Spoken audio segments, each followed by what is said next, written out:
وسلما أما بعد فقد قال الله تعالى في شأن رسوله آمرا ومخبرا إن الله وملائكته يصلون على النبي يا أيها الذين آمنوا صلوا عليه وسلموا تسليما صلى الله على سيدنا محمد وآله وصحبه وسلم صلى الله على سيدنا محمد وآله صلاة يا رسول الله عليكم سلام يا मुफलिसों उनकी कदम पर जा पड़ो मुफलिसों उनकी कदम पर जा पड़ो कुछ न कुछ इनाम हो ही जाएंगे सला दुनिया रसूल अल्लाह अलैकुम सलामिया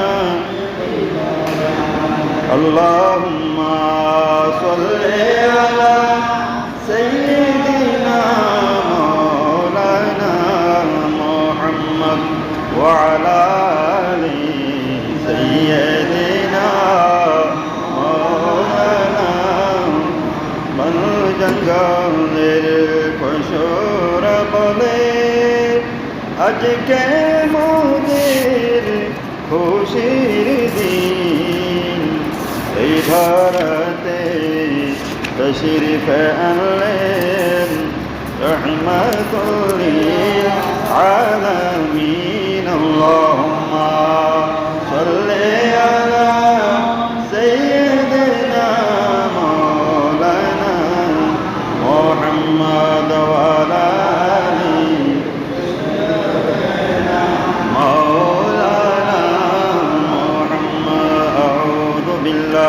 من الشيطان الرجيم بسم الله الرحمن الرحيم أقم الصلاة وآتوا الزكاة صدق الله مولانا العظيم وصدق رسوله النبي الحبيب الكريم ونحن على ذلك من الشاهدين والشاكرين والحمد لله رب العالمين مولاي صل وسلم دائما ابدا على حبيبك خير خلق كلهم মুআজ্জাজ মুহতারাম মুআজ্জিব মুহতারাম সম্মানিত মুসল্লিন কিরাম নওজোয়ান ভাইয়েরা পর্দার আড়ালে আয়বাদা শাকেরা তোয়াহেরা মাকরা মা ও বোনেরা আসসালামু আলাইকুম ওয়া রাহমাতুল্লাহি ওয়া বারাকাতুহু শাওয়াল মাসের চতুর্থ জুমার নামাজ রব্বুল আলামিন আমাদেরকে পড়ার জন্য সুযোগ দিয়েছেন সেই জন্য উচ্চস্বরে একবার বলি আলহামদুলিল্লাহ। সম্মানিত হাজিরিন, আল্লাহর কাছে সবচাইতে পছন্দনীয় ইবাদত হচ্ছে নামাজ। সেই নামাজ ভঙ্গের কিছু কারণ গত জুমায় আমি আলোচনা করেছিলাম। আল্লাহ পাক যদি তৌফিক দিয়ে থাকেন তাহলে এই জুমায়ও আমরা আরও কিছু গুরুত্বপূর্ণ ইবাদত, আফজালুল ইবাদত, সর্বশ্রেষ্ঠ ইবাদত নামাজ, যে নামাজ আল্লাহ পাক সুবহানাহু ওয়া তাআলা মেরাজের রাতে আল্লাহ পাক সুবহানাহু ওয়া তাআলা আল্লাহ রাসূলকে উপহার দিয়েছেন এবং ঘোষণা দিয়েছেন সর্বশ্রেষ্ঠ ইবাদত হচ্ছে নামাজ। সুতরাং আমাদের সামান্য ভুল ত্রুটির কারণে অনেক সময় আমাদের নামাজ নামক এই গুরুত্বপূর্ণ ইবাদতটি ফাসেদ হয়ে যায়, নষ্ট হয়ে যায়। সেই জন্য আমরা আগে ভাগে কিছু মাসালা জেনে সতর্ক থাকলে আল্লাহ তাআলা এবং আল্লাহ রাসূল সাল্লাল্লাহু আলাইহি সাল্লাম যে ইবাদত বেশি পছন্দ করেন সেই ইবাদত ভঙ্গ হওয়ার, ছুটে যাওয়ার, নষ্ট হয়ে যাওয়ার সুযোগ থাকবে না। তার মধ্যে গত জুমায় আমি কিছু আলোচনা করেছিলাম আল্লাহ পাক সুবহানাহু ওয়া তাআলা সুযোগ দিলে আজকে কিছু আলোচনা করব। নামাজের মধ্যে যদি আমরা কাশি বা শব্দ আসে, অতিরিক্ত আওয়াজ করে যদি আমরা কাশি দিই, তাহলে নামাজ ফাসেদ হয়ে যাওয়ার সম্ভাবনা রয়েছে। এটা হচ্ছে মসজিদ। আপনি যখন প্রধানমন্ত্রীর সামনে দাঁড়াবেন, কত ভদ্রতার সাথে দাঁড়াতে হয় সেটা আপনি দুনিয়াবি মেসাল দিয়ে জানতেন। আপনার উচ্চস্বরে কাশি আসবে, প্রধানমন্ত্রীর সামনে আপনি সচরাচর যেভাবে কাশি দেন, আপনি যখন প্রধানমন্ত্রীর সামনে দাঁড়াবেন, সেখানে সিআইডির লোকেরা থাকবেন, এনএসআই থাকবেন, তারপরে আরও বিভিন্ন গোয়েন্দা সংস্থা থাকবেন, আপনার বিভিন্ন মন্ত্রী থাকবেন, এমপি থাকবেন, ডেলিগেটেড প্রধানমন্ত্রী থাকবেন। আপনি সেখানে আপনার যদি আওয়াজ আসে, আপনি সেই আওয়াজকে কন্ট্রোল করে ছোটো করে ফেলবেন। এটা দুনিয়াবি মেসাল। তাহলে আপনি তো সর্বশ্রেষ্ঠ খোদা, যিনি আসমান জমিন সৃষ্টি করেছেন, 18,000 মাখলুকাত সৃষ্টি করেছেন, তার সামনে দণ্ডায়মান হয়েছেন। আপনাকে সেভাবে আচরণ করতে হবে। আপনার কাশি আসবে, হাসি আসবে, তাই বলে সেটা একবারে মসজিদ ফেটে যাবে এরকম করে দেওয়ার ভদ্রতা নয়। এটা আল্লাহ পছন্দ করেন না।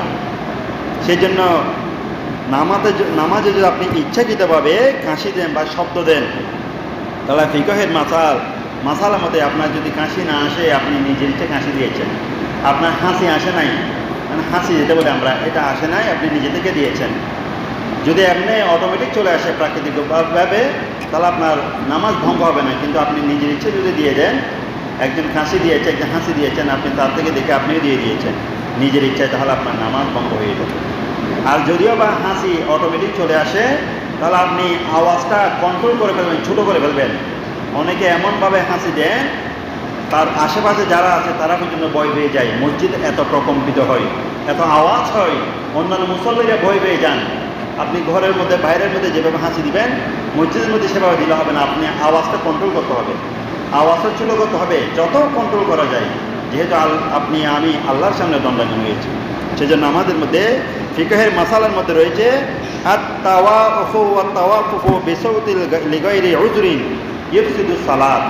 আপনার যদি ওজোর ছাড়া, অর্থাৎ শারীরিকভাবে প্রাকৃতিকতাভাবে যে আপনার হাসি না আসে বা কাশি না আসে, আপনি যদি দিয়ে থাকেন, তাহলে ওজোর ছাড়া আপনি রোগাক্রান্ত হলে, আপনার যদি ঠান্ডা ধরে আপনার হাসি আসলে, এটা অন্য কথা। এবং যদিও বা রোগাক্রান্ত অবস্থায় আসে, তাহলে আপনাকে আওয়াজটা কন্ট্রোল করতে হবে। কন্ট্রোল করাটা হচ্ছে ফিকহের মাসালার মধ্যে মানে শরীয়তের একটা বিধিবিধান, যেটা আপনি আওয়াজটা বড় না হয়। আর যদি আপনি ওজোর ছাড়া যদি বারবার হাসি কাশি দিয়ে থাকেন, তাহলে এই নামাজ ভঙ্গ হয়ে যাবে। এর মধ্যে নামাজের মধ্যে যদি আপনি বিভিন্ন রকম আওয়াজ করেন, বিভিন্ন রকম শব্দ করেন, এরকম কোনো শব্দ এক্সট্রা যদি করে থাকেন, বা আপনি কোথাও ব্যথা পেয়েছেন, ব্যথা নিয়ে নামাজ পড়তে এসেছেন, সেই ব্যথার আওয়াজটা আপনাকে সহ্য করতে হবে। নামাজের মধ্যে দাঁড়িয়ে আপনি ব্যথার জন্য, বেদনার জন্য আওয়াজ করবেন, শব্দ করবেন, তাহলে নামাজ ফাসেদ হয়ে যাবে। এটা আওয়াজটা কন্ট্রোল করতে হবে। নামাজের মধ্যে সবর এখতিয়ার করতে হবে। নামাজটা সেটাই শিক্ষা দেয়। আল্লাহ তো বলেছেন, ওয়াস্তাঈনু বিস-সাবরি ওয়াস-সালাহ, তোমরা কিসের মাধ্যমে? নামাজ এবং সবরের মাধ্যমে আমার কাছে সাহায্য প্রার্থনা করো।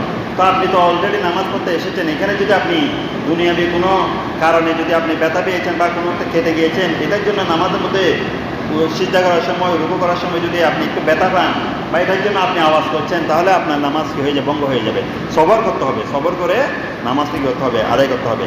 কেননা ফিকহের মাসালার মধ্যে রয়েছে, ইজা ক্বালা ওয়া লিগাইরি ওয়াজহিন বাতিলাতিস সালাত, যদি কোনো উযর ছাড়া, আপনার যদি কোনো সমস্যা ছাড়া, বা আপনি আপনার সীমার মধ্যে রয়েছে, আপনার সহ্য ক্ষমতার মধ্যে রয়েছেন, এই তাই ছাড়া, আপনার সহ্য ক্ষমতা ছাড়া আপনি অতিরিক্ত যখন আওয়াজ করবেন নামাজের মধ্যে, নামাজের শব্দ ছাড়া, নামাজের জিকির ছাড়া, তাসবিহ ছাড়া, তাহলে অটোমেটিক আপনার আমার নামাজ ফাসেদ হয়ে যাবে, ভঙ্গ হয়ে যাবে। এরপরে আরেকটা মাসালা রয়েছে, যেটা হচ্ছে নামাজের মধ্যে থেকে দুনিয়াবি কোনো কী করা, মানুষকে দুনিয়াবি কোনো কথা বলে সংশোধন করা। সংশোধন মানে আপনি নামাজ পড়তে দাঁড়িয়েছেন, আপনার পাশ দিয়ে কোনো একটা বাচ্চা হেঁটে যাচ্ছে বা কোনো একটা কাজ করছেন বা কোনো একটা জিনিস হয়েছে, আপনি কথা বলে বলতে চান, এদিকে যাস না, এদিকে যাস না, বা এটা করিস না, আপনি নামাজের মধ্যে আছেন, বা এটা করিস না, না এদিকে না, এদিকে না, এরকম করে মুখ দিয়ে এক্সট্রা আওয়াজ করছেন, মানে দুনিয়াবি কোনো কথা বলে ফেলেছেন নামাজ রত অবস্থায়, কাউকে নিষেধ করেছেন বা কাউকে কোনো কিছু মানা করেছেন, তাহলে আপনার নামাজ ফাসেদ হয়ে যাবে। আপনি নামাজের মধ্যে নাই, আমল কসির হয়ে গিয়েছে। আপনি নামাজ অবস্থায় আল্লাহর সাথে আপনার কানেক্টেড থাকতে হবে। আপনি যখন নামাজ অবস্থায় বাইরের একজন মানুষের সাথে কথা বলে ফেলেছেন, আপনি যদি নামাজের মধ্যে থাকেন, 2 রাকাত নামাজ পড়েছেন, আপনি এই কাজটা করেছেন, আপনার আগের 2 রাকাত নামাজ শেষ, আবার নতুনভাবে নিয়ত করলে, তাহলে যদি একাকি করেন তাহলে পুনরায় নামাজ পড়তে হবে, সব নামাজ পড়তে হবে। আর যদি ইমাম সাহেবের সাথে আপনি এই কাজটা করেন, তাহলে ইমাম সাহেবের সাথে আপনি 2 রাকাত আদায় করেছেন, এইভাবে একটা দুনিয়াবি কাজ করে ফেলেছেন, কথা বলে ফেলেছেন, তাহলে বাকি যে 2 রাকাত নামাজ আপনি ইমাম সাহেবের সাথে নিয়ত করবেন, আবার ওই 2 রাকাত নামাজ হবে, বাকি 2 রাকাত নামাজ আপনাকে পড়ে দিতে হবে।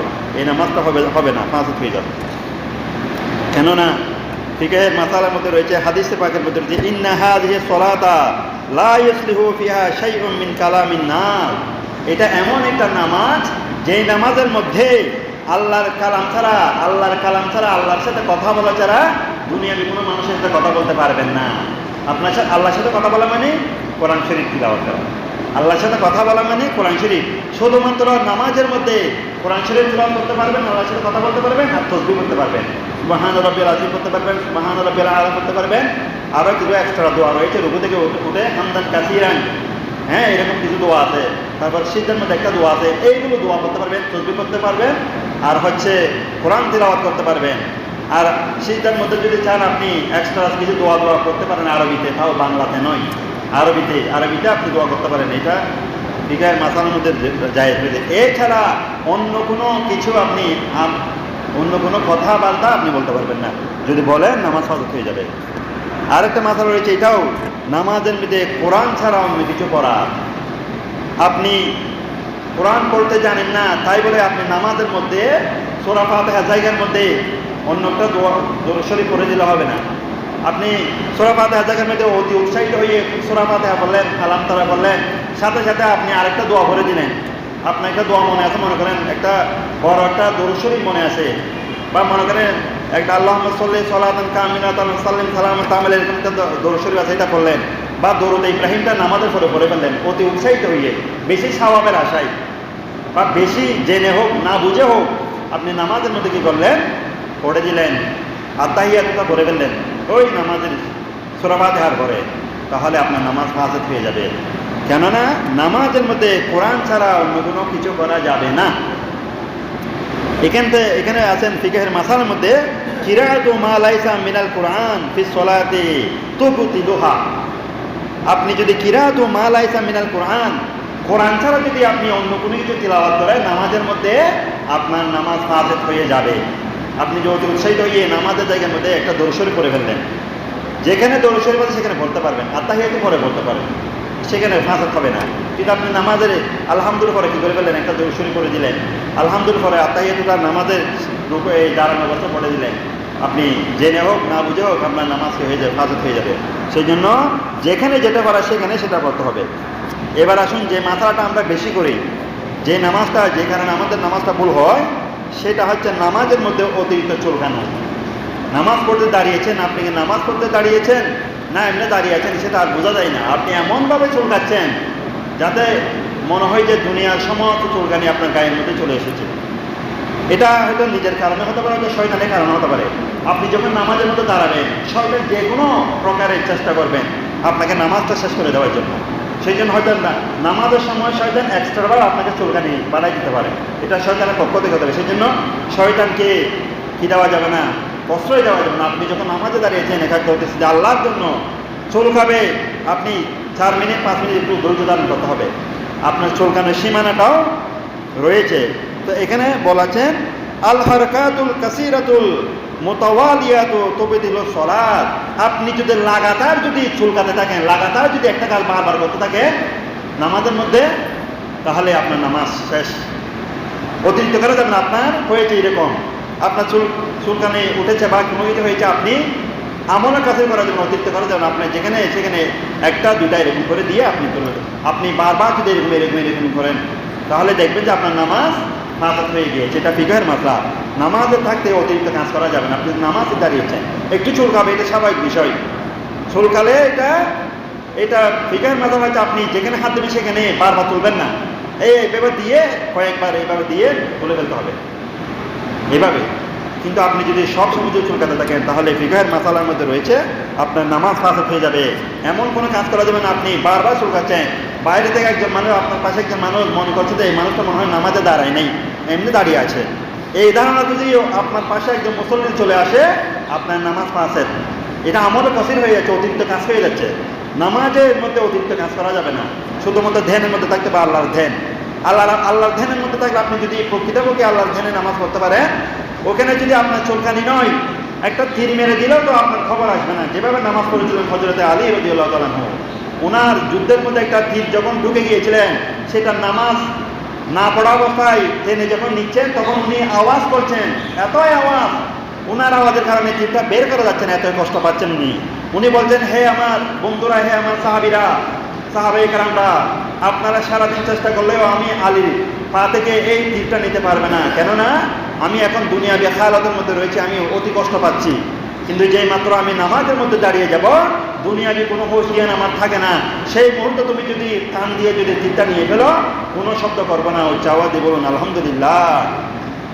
এরকম নামাজ যদি পড়তে পারি তাহলে চুলকানির কোনো তো খবরও থাকবে না। আর এই নামাজ তো আমরা পড়তে পারি না, সেই জন্য যদিও বা চুলকানি আসে বা অন্য কোনো কারণ হয় কিছু কামড় দেয়, আপনি আস্তে করে কী করবেন, একটু বিয়া করবেন, শেষ। এরপরে যদি আপনি নামাজ অবস্থায় যদি আপনার কোনো নাপাকি বের হয়, সেটা যদি হয় পায়খানা প্রস্রাবের রাস্তা দিয়ে যে কোনো নাপাকি যদি বের হয়ে যায়, প্রস্রাব বের হয় বা অন্য কোনো বের হয় বা বাতাস বের হয়, এরকম কোনো কিছু বের হয়ে থাকে, অটোমেটিক আপনার নামাজ ভঙ্গ হয়ে যাবে, উজুও ভঙ্গ হয়ে যাবে। আপনাকে গিয়ে উজু করে আসতে হবে, আবার যে নামাজগুলো চলে গিয়েছে সেগুলো নিজে নিজে পড়ে দিতে হবে। তাহলে নামাজ অবস্থায় যদি আপনার কোনো কিছু বের হয় যেগুলো কারণে উজু ভঙ্গ হয়, এই সমস্ত কারণে আপনার উজুও ভঙ্গ হবে, নামাজও ভঙ্গ হয়ে যাবে। আপনি উজু করে এসে আবার ইমাম সাহেবের যদি নামাজ পড়েন ইমাম সাহেবের সাথে, তাহলে বাকি নামাজগুলো নিজে নিজে পড়ে দিতে হবে বা ওই দাঁড়িয়ে পড়ে দিতে হবে।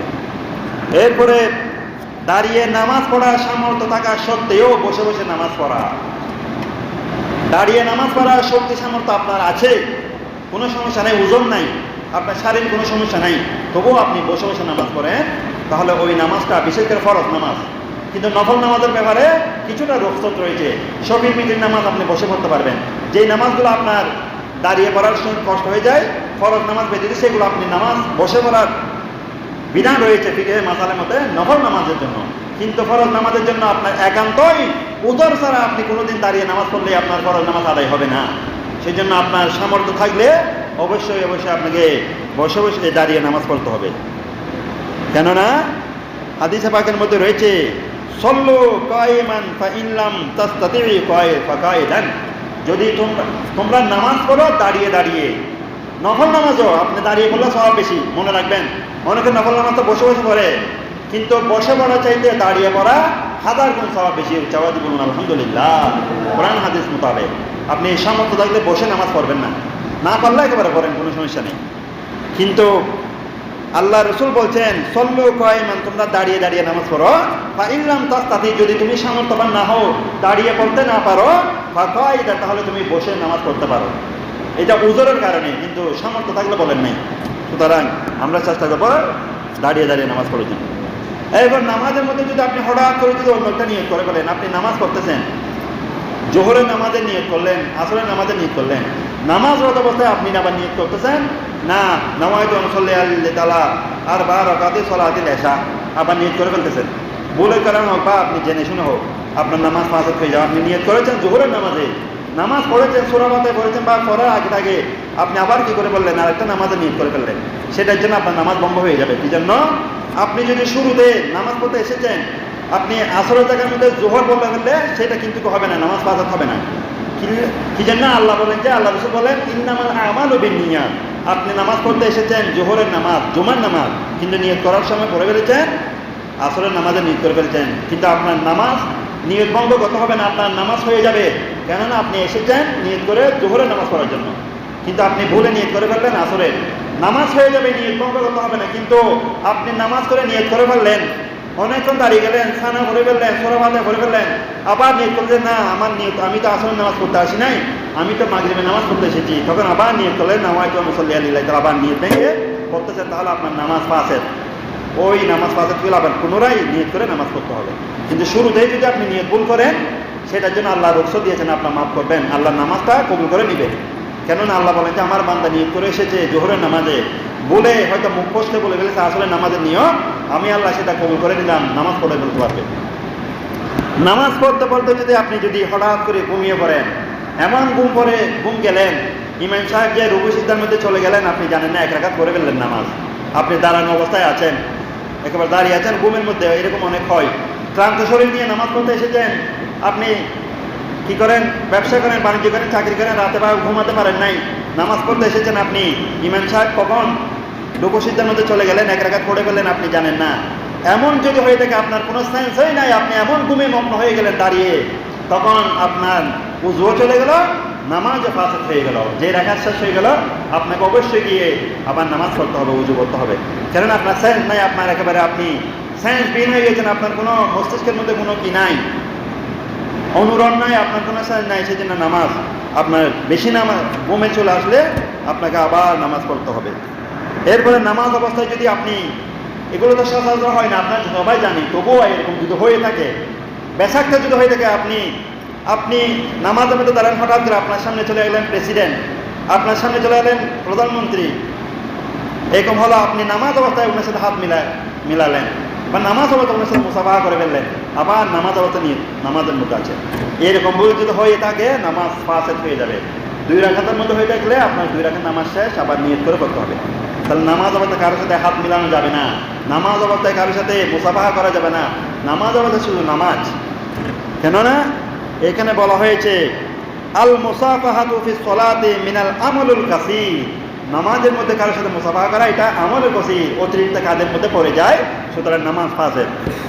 এরপরে আসুন, নামাজের মধ্যে যদি ইশারা ইঙ্গিতে কাউকে কিছু দেখিয়ে দেন, আপনি নামাজ পড়তে দাঁড়িয়েছেন, ঘরের মধ্যে হোক, বাইরের মধ্যে হোক, মসজিদের মধ্যে কেউ একজন এসেছেন বা কেউ একজন কিছু খুঁজতেছেন, নামাজ অবস্থায় আপনি একটা জিনিস দেখেছেন, পাচ্ছে না, আপনি ইশারা করে দেখাই দিলেন, এরকম করে বা ইশারা করে দেখাই দিলেন, তাহলে আপনার নামাজ ফাসেদ। ইশারা করে কিছু দেখানো যাবে না, নামাজের মধ্যে ইশারা করে বা অঙ্গভঙ্গি করে কোনো কিছু দেখানো যাবে না, নামাজ ফাসেদ হয়ে যাবে। এগুলো মনে রাখবে, এগুলো হয় অনেক মুরব্বী, কারণ দেখলাম আগের জামানার মধ্যে নামাজ পড়ে এসে মুরগিও তাড়াতেন, এরকম মুরগিও তাড়াতেন, আবার নামাজের মধ্যে আছেন, এরকম দেখেছি আমি। বিশেষ করে আমাদের দাদিরা ছিলেন, আমি আমার দাদুকে দেখেছি অনেক সময় এরকম নামাজের মধ্যে মাগরিবের সময় মুরগি তাড়াতে দেখেছি। ওনারা মুরব্বী মানে ওনারা হয়তো জানেন না, সেটা করে ফেলেছেন, হয়তো আল্লাহ এটা কবুল করবেন কিনা আল্লাহ জানেন, কবুল করতে পারে, বা নামাজ ফাসেদ হয়েছে কিনা এটা আল্লাহ ভালো জানেন। কিন্তু এগুলো ইশারা করা বা কাউকে কিছু দেখানো, এটা নামাজ ফাসেদ হয়ে যায়। এরপরে নামাজের মধ্যে কোনো দুনিয়াবি দোয়া করা, মানে বাংলা ভাষায়, আমাদের নিজের ভাষায় কোনো কিছু দোয়া করা, নামাজের মধ্যে সিজদার মধ্যে গিয়েছেন, আপনি বলে হে আল্লাহ আমাকে এটা দেন, হে আল্লাহ আমাকে এটা দেন, এভাবে বাংলার মধ্যে যদি করে, তাহলে আপনার নামাজ ফাসেদ হয়ে যাবে। এতটুকু ফিকহের মাসালার মধ্যে রয়েছেন, আপনি নামাজের মধ্যে সিজদার মধ্যে গিয়ে অন্য দোয়া করতে পারেন, যদি আরবি হয়, আরবি হলে আপনি দোয়া করতে পারেন, কোনো সমস্যা নাই। বিশেষ করে নফল নামাজের মধ্যে, ফরজ নামাজের মধ্যে নামাজের তরতিব অনুযায়ী যে দোয়াগুলো, এগুলো করা ভালো, কিন্তু নফল নামাজের মধ্যে আপনি আল্লাহকে তো অন্যান্য দোয়া করতে পারবেন। সুবহান রাব্বিয়াল আলা করার পর আপনি যদি বলেন রব্বানা যালামনা আনফুসানা ওয়া ইল্লাম তাগফির লানা, তাহলে আল্লাহ কবুল করবেন। রব্বানা আতিনা ফিদ দুনিয়া কবুল করবেন, অথবা অন্যান্য দোয়াগুলো যদি করেন আরবি ভাষায়, কবুল করে দেবে। কিন্তু ফিকহের মাথার মধ্যে হানাফি মাযহাব অনুযায়ী বাংলা ভাষা বা অন্য কোনো ভাষার মধ্যে আপনি নামাজের মধ্যে দোয়া করলে সেটা কবুল হবে না, সেটা ফিকহের মাথার মধ্যে রয়েছে। এরপরে রয়েছে নামাজের মধ্যে যদি দীর্ঘ চুপ থাকেন, আপনি নিয়ত করলেন নাওয়াইতু আন উসাল্লি আলাইহি বলেন, নিয়ত করলেন, নিয়ত করার পর আপনি অনেকক্ষণ চুপ হয়ে থাকলেন, কোনো সানা পড়তেছেন না, কেরাতও পড়তেছেন না, আপনি রুকুর মধ্যে যাচ্ছেন না, সিজদার মধ্যে যাচ্ছেন না, আপনি ইমাম সাহেব হোক, আপনি নামাজের মধ্যে হোক, আপনার যদি অতিরিক্ত সময় যদি আপনি 2-4 মিনিট যদি একেবারে দাঁড়িয়েই থাকেন, কোনো নামাজও পড়ছেন না, কোনো কেরাতও পড়ছেন না আপনি, তাহলে আপনার নামাজ ফাসেদ, আবার পুনরায় নিয়ত করে নামাজ পড়তে হবে। নামাজের একটা নির্দিষ্ট সময় রয়েছে, আপনি কতটুকুন করে সানা পড়তে হবে, কতটুকুন তসবিহ করতে হবে, কতটুকুন, ঠিক আছে? এভাবে আপনি যে অনেকক্ষণ দাঁড়িয়ে থাকলেন, কিছুই পড়ছেন না, আপনি সানাও পড়তেছেন না, তাহলে নামাজ ফাসেদ, আপনাকে পুনরায় নামাজ পড়তে হবে। এবং আছে নামাজের মধ্যে আপনি যদি কি করেন, কোনো কিছু খান, এসে আগে বলেছিলাম, বা অন্যকে খাওয়ান, নামাজ অবস্থায় আপনার ছেলে আপনার পাশে আছে, বাচ্চা, আপনি নামাজ অবস্থায় মাঝে মাঝে আপনার বাচ্চাকে ওখান থেকে নিয়ে একটা জিনিস খাওয়াই দিচ্ছেন, আবার নামাজে পড়ছেন, তাহলে আপনি নিজে খান বা অন্যকে খাওয়ান, দুটোটাই সেম নামাজ ভঙ্গ হয়ে যাওয়ার কারণ। নিজেও খেতে পারবেন না, অন্যকেও খাওয়াতে পারবেন না। নামাজ শুধু আল্লাহর জন্য। আপনি নিজেও খেতে পারবেন না, বাচ্চাকেও খাওয়াতে পারবেন না। যদি করে আপনার আমার নামাজ শেষ। এরপরে রয়েছে যেটা বলেছিলাম, জোরে জোরে হাসি কাশি দেওয়া যাবে না, এটা আগেই বলেছি। আপনার হাসি কাশি এসেছে, যতটুকু সম্ভব আপনি আওয়াজটা কন্ট্রোল করবেন, বা মানুষের সমস্যা না হয়, মানুষ ভয় পেয়ে না যায় এরকম। এখন আমরা তো দেখি এমনভাবে হাসি কাশি দেয়, মসজিদ ফেটে যাওয়ার কি রয়েছে, একেবারে সম্ভাবনা রয়েছে। মানুষের ভয় পেয়ে যায়, এভাবে দেওয়া জায়েজ নাই। এরপরে রয়েছে নামাজের মধ্যে ইচ্ছাকৃতভাবে নামাজ ভেঙে দেওয়া। আপনি নামাজের মধ্যে দাঁড়িয়েছেন, আপনি কি করলেন, নিয়ে ছেড়ে দিয়ে ইচ্ছাকৃতভাবে নামাজ কি করে দিলেন, ছেড়ে দিলেন, নামাজ ছেড়ে দিলেন, বা আপনি নামাজ ভঙ্গ করে ফেলেন নিজে নিজে অটোমেটিক। তখন আপনাকে আবার নিয়ত করা ছাড়া নামাজ হবে না। আপনি নামাজ ছেড়ে দিয়ে আপনি দাঁড়িয়েছেন বা অন্য কিছু করতেছেন, নামাজের থাকা অবস্থায় না থাকা অবস্থায় যে কাজগুলো করেন আপনি করে আবার নামাজের মধ্যে দাঁড়িয়ে গেলেন, তাহলে নামাজ হবে না। আপনি নামাজ ভঙ্গ করে দিয়েছেন, আপনি নিজে নিজে অটোমেটিক নামাজ ভঙ্গ করে দিয়েছেন। আবার পুনরায় কী করতে হবে, নামাজ আদায় করতে হবে। এবার আসুন আমরা কিছু মাসালা জানবো। মাসালা নয়, এগুলো সচরাচর যেগুলো আমরা করে থাকি, মানে আনকমন যেগুলো মাসালা, যেগুলো জায়েজ রয়েছে, আবার কিছু না জায়েজ রয়েছে। তার মধ্যে একটা হয়েছে, আপনি নামাজ অবস্থায় যদি আপনার পাশে যদি আপনার শিশু থাকে, নামাজ অবস্থায় আপনি শিশুকে কোলে নিয়ে নামাজ পড়তে পারবেন। বা আপনার শিশু, আপনি সিজদার মধ্যে গিয়েছেন, আপনার কোলের মধ্যে উঠে গিয়েছেন, ওই শিশুকে কোল অবস্থায় নিয়ে আপনি নামাজ পড়তে পারবেন, দাঁড়াতে পারবেন। বা আপনার খাদের উপর দাঁড়িয়ে গিয়েছেন, তাহলে আপনি কি করতে পারবেন, নামাজ ওনাকে নিয়ে নামাজ পড়তে পারবেন। কেননা হাদিসের মধ্যে রয়েছে, কানা রাসূলুল্লাহ সাল্লাল্লাহু আলাইহি ওয়াসাল্লাম ইউসাল্লি ওয়া হুয়া আমিলুন বিআমামাতা বিনতে যায়নাব। হযরত যায়নাব রাদিয়াল্লাহু তাআলার ছেলে আমামা রাদিয়াল্লাহু তাআলাকে উনি কি করেছিলেন, উনি কাঁধের মধ্যে নিয়ে নামাজ পড়েছেন, কোলের মধ্যে নিয়ে নামাজ পড়েছেন, উনি নামাজ ভঙ্গ করেন নাই। তাহলে আপনি ছোট বাচ্চা নিয়ে মসজিদে এসেছেন, আপনার ছোট বাচ্চা আপনি যখন সিজদার মধ্যে গিয়েছেন, কোলের মধ্যে উঠে গিয়েছে, কাঁধের মধ্যে উঠে গিয়েছে, বা এখানে উঠে গিয়েছে, আপনি আপনার সন্তানকে ধরে সিজদা করতে পারবেন, রুকু করতে পারবেন, অথবা কোলে নিয়ে নামাজটা করতে পারবেন। নামাজ ফাসদ হবে না, কিছু অতিরিক্ত কাজ করা যাবে না, এমনি ধরে থাকবেন, পড়ে না যায় মতো, এগুলো করা যাবে। এবার আসুন, নামাজের মধ্যে আপনি যদি কোনো ক্ষতিকর বস্তু বা ক্ষতিকর কীট পতঙ্গ বা সাপ বিচ্ছু আপনার সামনে চলে আসে, আপনি চেষ্টা করলে ওই ক্ষতিকর বা বুলতা না, যেগুলো আমাদের কামড় দেয়, এগুলো যদি আসে আপনি যদি মেরে ফেলতে পারেন, আপনি নামাজ হতে মারতে পারবেন। ক্ষতিকর কীট পতঙ্গ যেগুলো আপনাকে নামাজের মধ্যে যে আপনাকে কামড়াবে বা অন্য কিছু করবে এরকম মনে হয়, আপনি কী করতে পারেন, মেরে নামাজ অবস্থায় অতিরিক্ত কাজ না করে ওইটাকে মেরে নামাজ থাকতে পারবেন। এটা জায়েজ রয়েছে। কেননা এখানে রয়েছে যে কুতিলাল মুজি ফি সলাতে জায়েজুন, আপনাকে কষ্ট দিবে এরকম কোনো কীট পতঙ্গ আপনার সামনে যদি থাকে, আপনি সেটাকে তারাই দিয়ে হোক, মেরে হোক, আপনি নামাজটা করতে পারবেন। এতটুকু জায়েজ রয়েছে। এরপরে রয়েছে, নামাজের মধ্যে যদি আপনি আঙ্গুল ফোটান, তাহলে সেটা মাকরুহ হয়ে যাবে। অনেকে নামাজের মধ্যে দাঁড়ায়, পায়ের আঙ্গুল মুসরাই, ফোটায়, হাতের আঙ্গুল মুসরাই, এরকম খারাপ ডিজাইন যে ফোটাই, এরকম যদি করে থাকেন, নামাজ ভঙ্গ হয়ে যাবে না, কিন্তু মাকরুহ হবে। অতিরিক্ত মাকরুহ কারণে নামাজ হারাম হয়ে যাবে, ফাসিদ হয়ে যাবে। সুতরাং নামাজ অবস্থায় আঙ্গুল ফোটানো যাবে না। এরপরে নামাজ অবস্থায় আপনি থুতু ফেলতে পারবেন না। জানালার কাছে দাঁড়িয়েছেন, আপনার মুখের মধ্যে থুতু চলে এসেছে, আপনি কি করলেন, জানালা মাছ দিয়ে থু করে ফেলে আবার নামাজের মধ্যে, তাহলে আপনার নামাজ ফাসিদ। কি জন্য? একে তো আপনি ক্যাবলা পরিবর্তন করে ফেলেছেন, আপনার মুখ ফিরিয়ে ফেলেছেন, আর একে তো আপনি নামাজের মধ্যে নামাজ রত অবস্থায় আপনি কাজটা করেছেন, এটা নামাজ ফাসিদ হয়ে যাবে। আপনি ক্যাবলার দিকেও থুতু ফেলতে পারবেন না, জায়েজ নাই, আবার পাশেও ফেলতে পারবেন না, নামাজে আমল কাসির হয়ে যাবে। সেটা নামাজ অবস্থায় আপনি কফ থুতু এগুলো ফেলতে পারবেন না। এরপরে নামাজের মধ্যে যদি আপনি একটা বোতল আছে বা এক হাতে কোনো একটা জিনিস আপনি নামাজের সামনে অবস্থা রাখতে পারবেন, সোতারা বলা হয়। এই জন্য আপনারা দেখবেন, অন্য কোনো মুসলমান যদি এটা জেনে না থাকে, আপনি যাতে আপনার মুসলমান ভাই গুনাহের বাগি না হয়, আপনি একটা সামনে যদি সুযোগ থেকে নামাজ পড়লে মনে হয় যে আপনার সামনে দিয়ে মানুষ হাঁটবে, এমন অবস্থায় যদি মনে হয়, বা রাস্তার পাশে নামাজ পড়ছেন বা মসজিদের মধ্যে সব পিছনের দিকে নামাজ পড়ছেন, আপনার যে সোতারা থাকে, এই সমস্ত সোতারা দিয়ে নামাজ পড়বেন, এগুলো ইউজ করবেন, যাতে মানুষেরা সামনে দিয়ে হাঁটলে উনি গুনার বাগি না হয়, আপনি গুনার বাগি না হন, উনিও। আপনি যদি এখানে দাঁড়িয়ে নামাজ পড়েন, মানুষ হাঁটাচলা করলে আপনি তো এমনি গুনাহগার হবেন, যেহেতু এটা পথ রাস্তা, সুতরাং আপনি গুনাহগার বাকি না হন, গুনাহকে গুনার বাকি না করেন। এরপরে রয়েছে, নামাজের মধ্যে যদি আপনি নির্দিষ্ট করে জায়গা ধরে রাখেন, এই জায়গাটা আমার, আমি প্রতিদিন এই জায়গার মধ্যে করবো, এই জায়গাটা আমার, খবরদার, কেউ একদিন এসেছেন ওনাকে তাড়িয়ে দিয়ে আপনি নামাজ পড়েছেন, এটা জায়েজ নাই, নামাজের মধ্যে এটা জায়েজ নাই। আপনি যেখানে জায়গায় পেয়েছেন সেখানে নামাজ পড়েন। আপনি পড়ে এসেছেন, পড়ে বসেন, আপনি মানুষদেরকে জায়গা করে করে মসজিদে নামাজ পড়তে আসবেন, সেটা ইসলামের মধ্যে জায়েজ নাই। জায়গা থাকলে আসেন, সমস্যা নেই। মানুষ পাপ করে করে মানুষকে কষ্ট দিয়ে সামনে এসে নামাজ পড়বেন, অথবা মানুষকে যদি বলে এই জায়গাটা আমার খবরদার, এটা কেন অন্য কোনো নামাজ পড়বেন না।